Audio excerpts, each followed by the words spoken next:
Welcome to Legacy Boxing Showcase, sponsored by Legacy Boxing Promotions. I'm Ed Nunez along with Austin Colleen.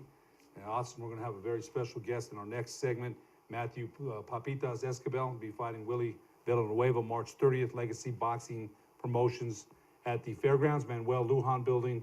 And you and I and Daniel Pitbull Pettis in November of 2017 covered one of Matthew Esquibel's fights, Papitas, with a sensational knockout of Christopher Russell. Now, I don't think I'll ever forget that because Russell had knocked down Esquibel, and Papitas halfway through that round, man, what a shot. Knocked Russell out, hit his head, and as the immortal Sal Marciano would say, good night, sweet prince.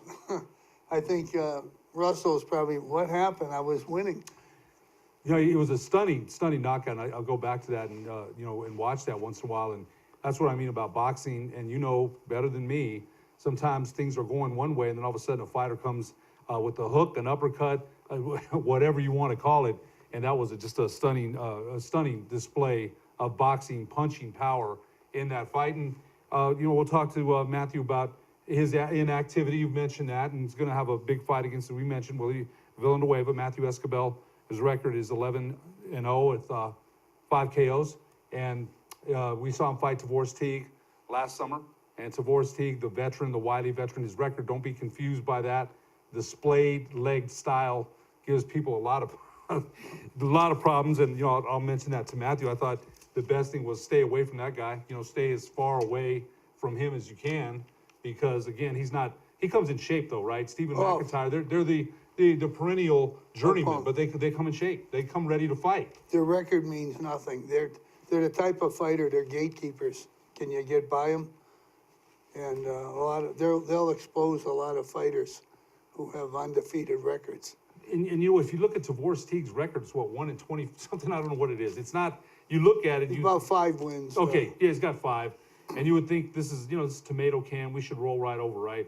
But the angles and the defense, and he doesn't throw a whole bunch of punches, but he sure makes you look ridiculous and you throwing yours. If you're not, again, you know more than me. In the pocket, the angle, the guy confuses a lot of fighters.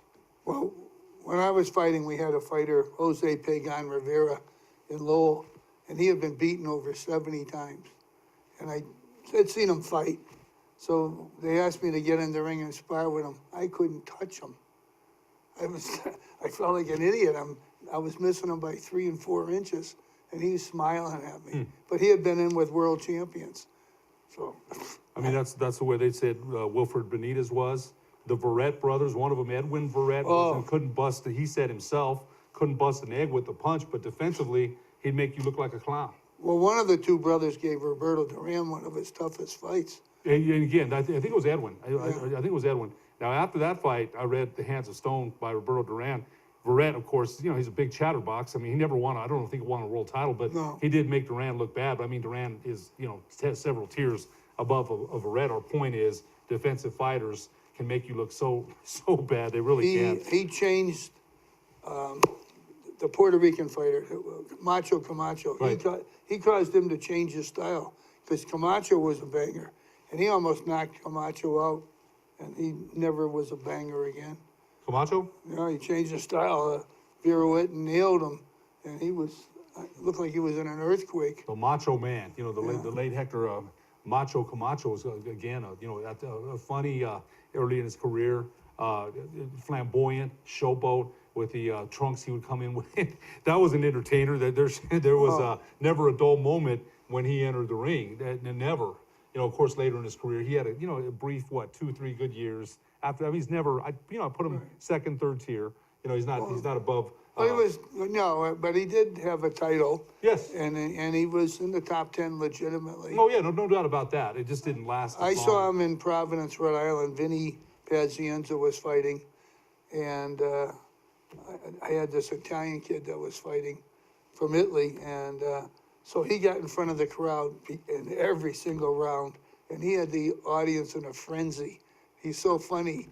And he's jumping up and down and making all kinds of remarks outside the ring. Entertainer. Oh, no doubt about that. He could sell tickets. Austin, you covered some fights at Post 13, some amateur fights. Talk about those. I know you were very excited to get into those details. Well, the Golden Gloves will have amateur cards during the year. So Ed Nunes, who's the president of the Juan. yeah, you're yeah. Ed. Yeah, Your- that's okay. your- That's your okay. Juan's a brother. good guy, man. Yeah, yeah. So Juan put on a card there, and there was 15 bouts. And I've never seen this happen before, but 3 fights that captured the audience were all involving 10-year-olds. It was just, I mean, they knew how to fight. A lot of the 10-year-olds looked like windmills. But these kids, they had their hands up. They weren't throwing wild punches. And one boy in particular, Terry Green, he's from El Paso, Texas. He has just got a style that's unbelievable. And he just got in the ring, and it was a tough kid trying to fight him, but he was just dancing around him, and he wasn't throwing anything, but he had nice footwork. So the other kid kind of beckoned him to come in. Well, that was a mistake, because he came in, pow, pow, pow, and he had this terrific left jab.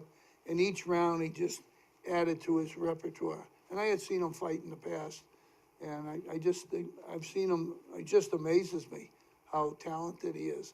He could fight a guy 13, 14 years old and not have any trouble. These are 10-year-olds you're talking about Yeah, here. it was amazing. Yeah, I think in Golden Gloves coming up in April, I believe, right? And, Right. Steve Garcia tweeted out or sent out a message. I can't remember what the date was, but they had Golden Gloves here last year, I believe. The regionals will be in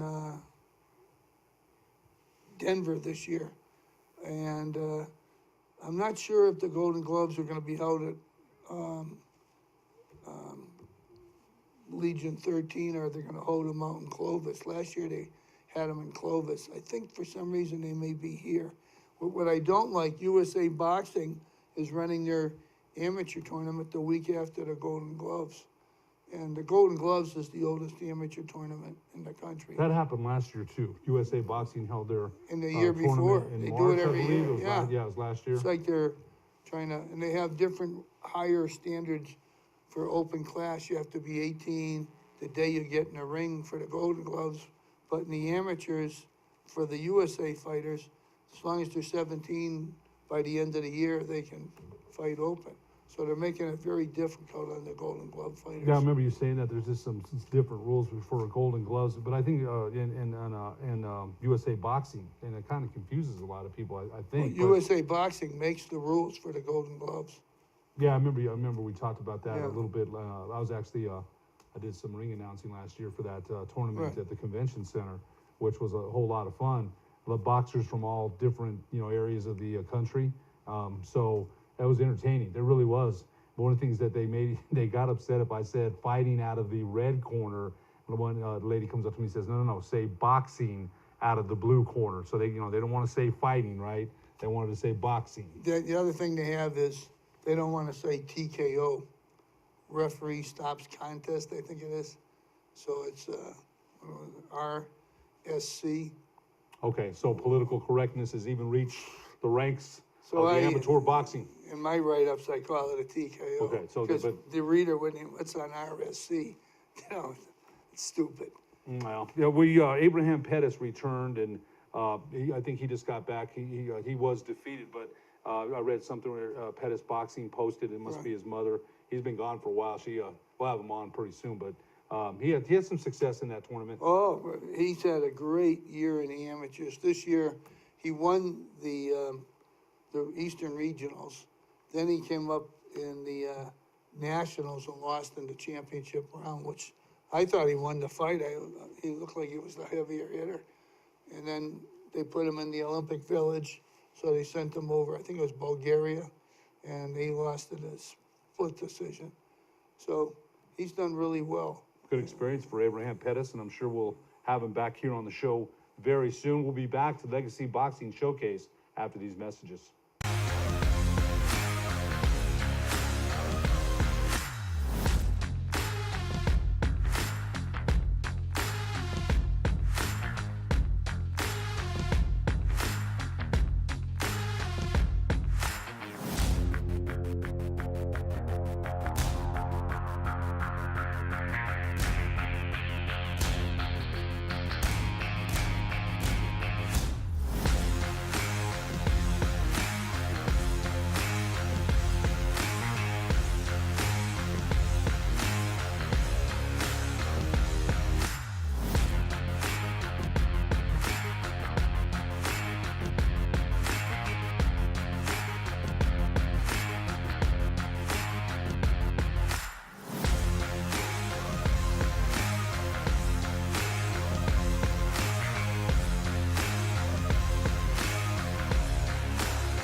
Get into the game with Garden Swartz Team Sales.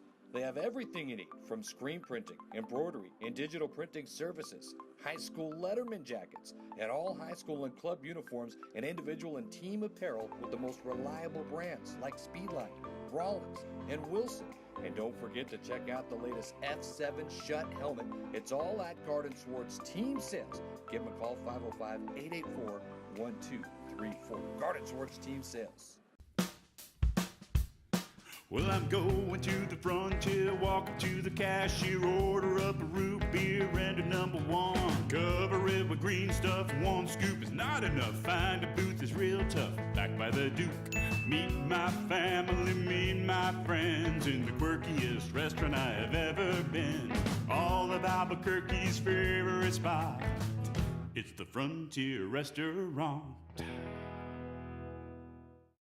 The Frontier Restaurant is a proud supporter of Proview Sports Network. The Barley Room, proud sponsor of Proview Networks for over 9 years, is pleased to introduce Black Iron Catering. From weddings and family reunions to birthdays and office parties, Black Iron Catering is perfect for any event. Contact Jamie at 505-459-8259 and book your event today. Black Iron Catering, let us bring our kitchen to you. Don't sacrifice quality and flavor when you're in a hurry.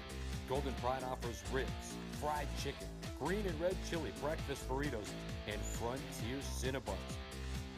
4 great locations, or visit us online at goldenpride@abq.com. Golden Pride Barbecue Chicken and Ribs, proud supporter of Proview Sports Network. The New Mexico High School Coaches Association, established in 1941, is an organization of New Mexico's best and most professional interscholastic coaches. Coaches across work daily to help our student athletes excel in the classroom, on the field of play, and in our communities. Students that participate in interscholastic activities attain higher grades, higher graduation rates, and higher wages. Responsible for the North-South All-Star Games, statewide Coaches Award Program, and providing multiple professional development opportunities for New Mexico's coaches. Be a great coach by coaching beyond the game. Sadie's is a proud supporter of New Mexico high school sports and athletics, and we here at Proview Networks would like to thank Sadie's for their continued support in helping us bring you all of your New Mexico high school sports coverage. Car Crafters, proud supporter of Proview Sports Network. Are you sure we're supposed to be doing this? Don't worry, I've watched him do it 1,000 times. Come on, what's the worst that can happen? No! Bad dog! Hi, welcome to Car Crafters. What happened? Don't worry, we'll make it like it never happened. Car Crafters, it's like it never happened. Folks, there's no other way but to be all in. Either he's Lord of all, or he is not Lord at all. And you can experience the real and authentic, true life change that only God can provide to humanity. See, when we truly encounter Jesus and purpose to know him and follow his teachings, hashtag life change will occur.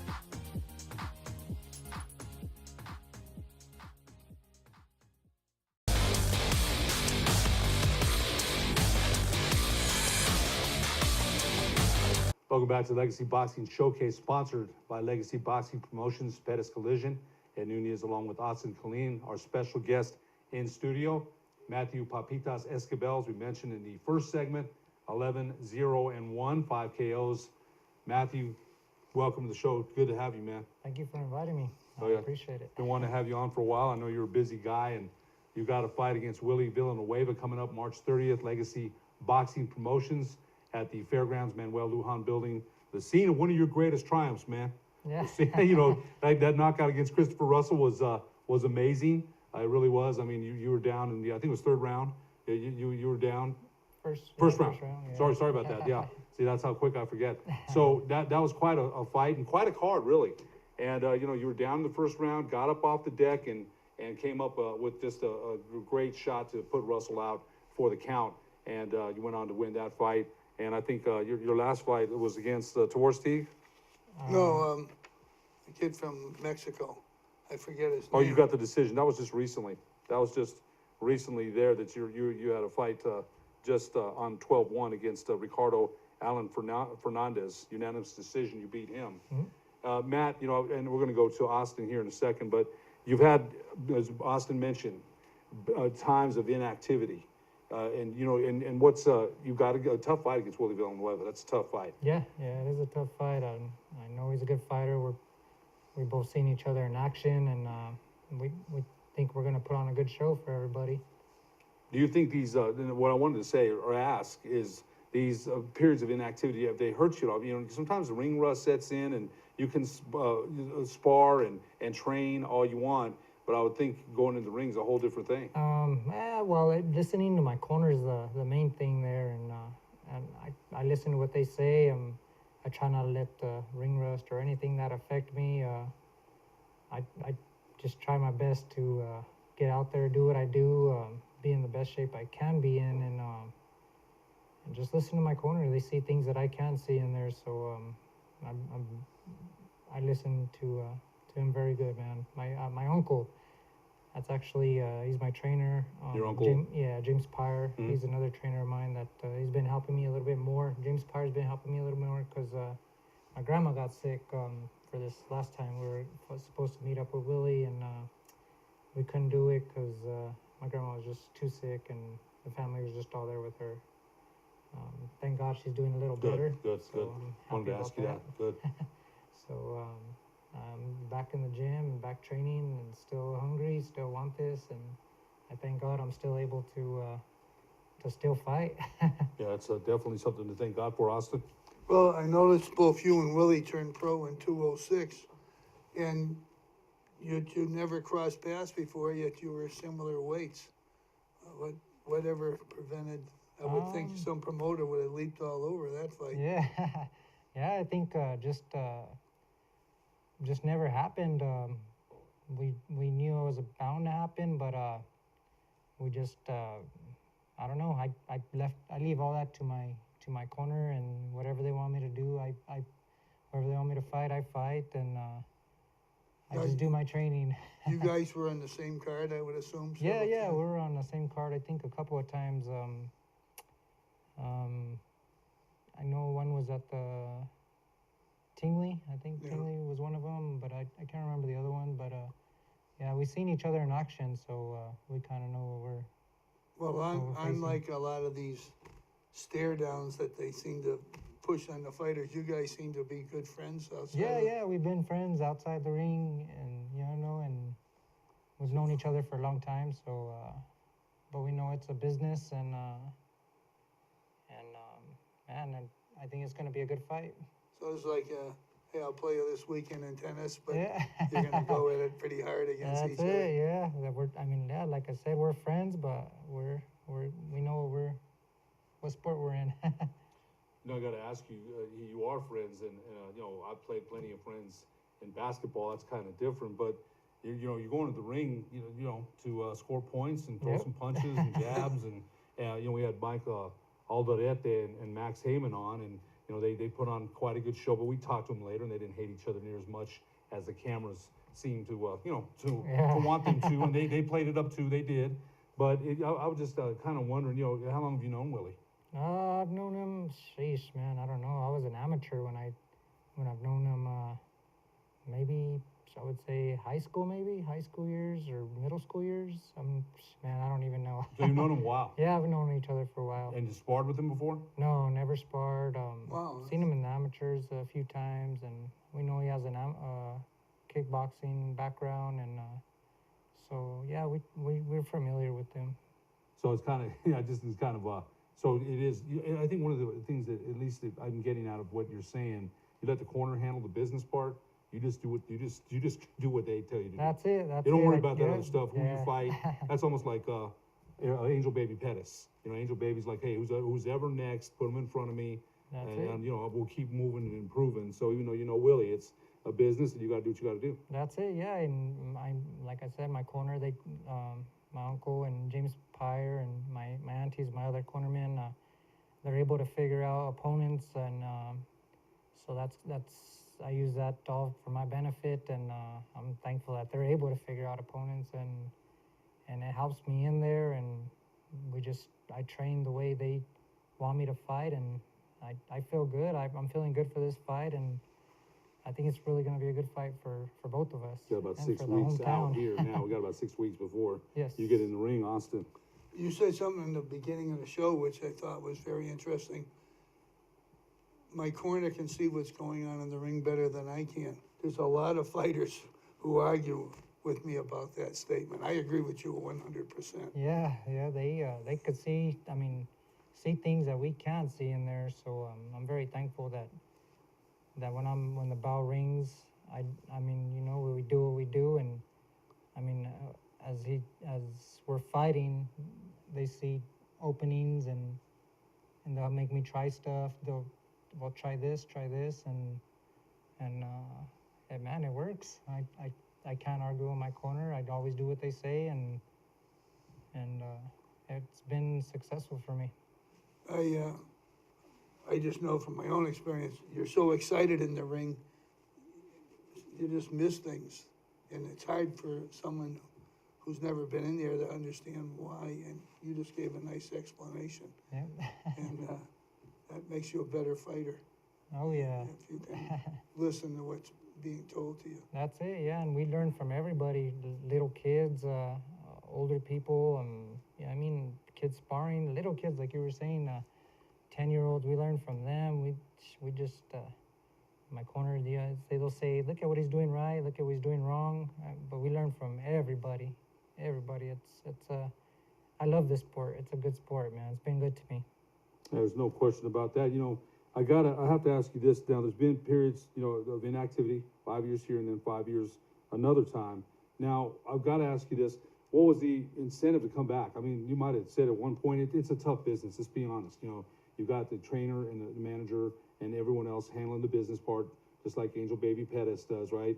But it is a tough business. So, you know, it really is. Mm-hmm. And I think people forget boxers have other careers. That's not all you do. You work for the city. Yes, sir, for the Pitbull Torres is a barber. Mm-hmm. You know, Angel Baby Pettis works for Pettis Collision. So you have other careers outside of that. So you're wrapping all this around your boxing too, right? Yes, your yes. career.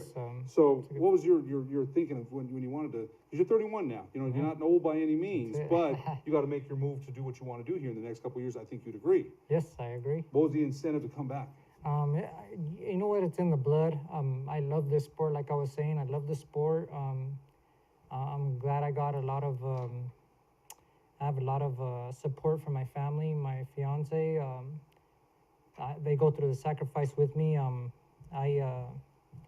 Because I'm from work, I'm going straight to run and straight to the gym, and I don't get home till like 6, 7 o'clock at night, and it's just enough time with the kids a little bit, and they're going through the sacrifice with me, training hard, and from my fiance cooking me some good meals, right. You know, and I'm trying to shoot way up in weight. My grandma, she's still, I mean, she gets help, but she'll still cook me some food too. So that is so dang special. It Yeah. really is. And I'm telling you, enjoy those moments. Enjoy them yeah. because you'll never forget them. Oh, That's yeah. so important. Austin, go ahead. Just backing things up, how old were you when you first got into boxing? I was 10 years old. Yeah. I was And 10 who years old. convinced you that it would be fun to get punched in the nose? It just actually it ran in the family. My cousins, my uncles, my dad. My grandma has a bunch of trophies in her house, and they took me to the gym, and I wanted to try it out, and I was just a little skinny kid trying out boxing, and man, I eventually just started falling in love with the sport, and like I said, it's been good to me. It's been in the family for a long time, and. Did you have any brothers or sisters who got into it? No interest of them. But my like I said, my uncle was still training fighters, and he started training me, and I just fell in love with the sport. It's been a good sport to us, and. How many amateur fights do you estimate you fought? 104. 104 Ooh, wow. fights. Yeah, it was 90 wins and 14 losses as an amateur. Wow. And then you had an interesting name on your amateur career. Yeah. It's kind of cool to say that I fought Mikey Garcia and beat him in the amateurs, because he's doing good right now in the pros, and so I'm happy to say that I fought with him and actually beat him, and he's doing really good now. So, Now, how'd you wind up with that fight down in Louisiana in the Bayou? we fought in a tournament. It was a national tournament, and it was a shot at international tournament, international competition.